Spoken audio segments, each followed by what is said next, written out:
Upon R square which is basically full L, so L का square.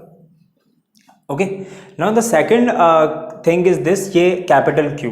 अब capital Q में हमें क्या करना है, यहाँ पे एक्चुअल में हमें दो चीज़ें निकालनी है। पहली चीज़ तो इस चार्ज का साइन और दूसरी चीज़ इसकी वैल्यू, ठीक है ना। तो साइन और वैल्यू निकालते समय हमें कैसे क्या करना है, देखो यहाँ पर कितने फोर्सेस लगेंगे, यहाँ पे दो फोर्सेस लगेंगे, one due to the 4q है ना, और दूसरा जो कि हमारा है AC, एफ ऑफ AC, और दूसरा जो फोर्स लगेगा वो लगेगा due to this capital Q, है ना। अब बेटा यहाँ पे इन दोनों फोर्सेस का जो वेक्टर सम है वो जीरो आना चाहिए, ठीक है। यानी कि मैं यहाँ पर ये कह सकता हूँ कि the vector sum of F of capital Q plus F of AC is equals to zero, तभी तो इसके ऊपर जीरो फोर्स लगेगा, है ना। दोनों वेक्टर हैं, फोर्स वेक्टर होता है, दोनों का वेक्टर का सम जीरो आना चाहिए, ठीक है। यहां से मुझे क्या पता चलता है कि जो एफ ऑफ क्यू वेक्टर है ना वो है एफ ऑफ AC के माइनस के बराबर, ठीक है।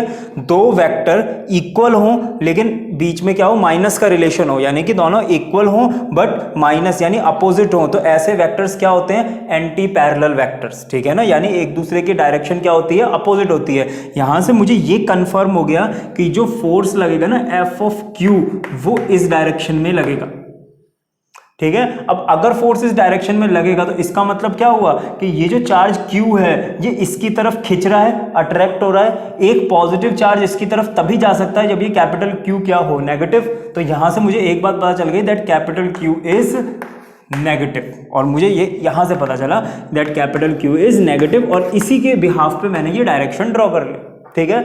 अब डायरेक्शन ड्रॉ हो गई, अब तो देखो क्वेश्चन में कुछ नहीं है, हम ऐसे क्वेश्चन बहुत सारे कर चुके हैं, ठीक है। फटाफट इसकी एफ ऑफ कैपिटल क्यू की वैल्यू निकाल देते हैं। एफ ऑफ कैपिटल क्यू क्या होगा, इसको हम क्या बोल सकते हैं, एफ ऑफ BC भी बोल सकते हैं, तो मैं यहाँ पे सेम नोटेशन रखना प्रेफर करूंगा जिसको एफ ऑफ BC बोलते हैं। और फटाफट वैल्यू निकालते हैं K Q1 Q2 that is Q into capital Q upon R square. What is the distance, ये L/2 है तो ये भी L/2 होगा, सो इट इज L/2 का स्क्वायर, यहाँ से स्क्वायर 4 ऊपर चला जाएगा, ठीक है। दोनों ही फोर्सेस क्या है, इक्वल है, तो यहाँ पे क्या आ जाएगा K Q 4Q upon L square is equals to K Q 4 of capital Q upon L square. L square से L स्क्वायर, स्मॉल q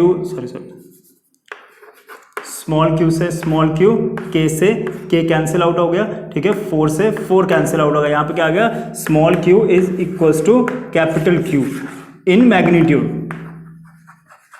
क्योंकि ये देखो हमने मैग्नीट्यूड सॉल्व किया तो आंसर मैग्नीट्यूड का है, यानी वैल्यू में वही वैल्यू है स्मॉल q की जो क्या है कैपिटल Q की है, लेकिन कैपिटल Q का डायरेक्शन यानी कि जो उसका साइन है वो क्या आया है, नेगेटिव आया है। तो यहाँ पे कैपिटल Q की वैल्यू क्या होगी, capital Q is equals to minus of Q। Okay, so this will be your final answer. Okay, now there are 5 to 6 other questions जो कि important हैं। ऐसे टाइप के क्वेश्चन जनरली कॉम्पिटिटिव एग्जाम्स में आते हैं, ठीक है। ये सब भी वही क्वेश्चंस थे जो डिफरेंट एग्जाम्स में आ चुके हैं, बोर्ड्स में भी आ चुके हैं, IITs में भी आ चुके हैं, ठीक है। तो आई होप ये सब आपको समझ में आए होंगे, और इसके और भी क्वेश्चन हैं वो हम करेंगे नेक्स्ट लेक्चर में। आज का वीडियो काफ़ी लंबा हो रहा है, तो नेक्स्ट लेक्चर में और क्वेश्चन डिस्कस होंगे प्रिंसिपल ऑफ सुपरपोजिशन के, and I will try to also do the questions based on the tension of string, वो भी क्वेश्चन करने की कोशिश करेंगे। And in the next video हम लोग SHM के क्वेश्चन डिस्कस करेंगे। तो अभी न्यूमेरिकल्स के ऊपर फोर्स के 2 वीडियोस और आने वाली हैं, तो ये वाले क्वेश्चन कंप्लीट करो एंड कल ही अगली वीडियो आ जाएगी। ओके।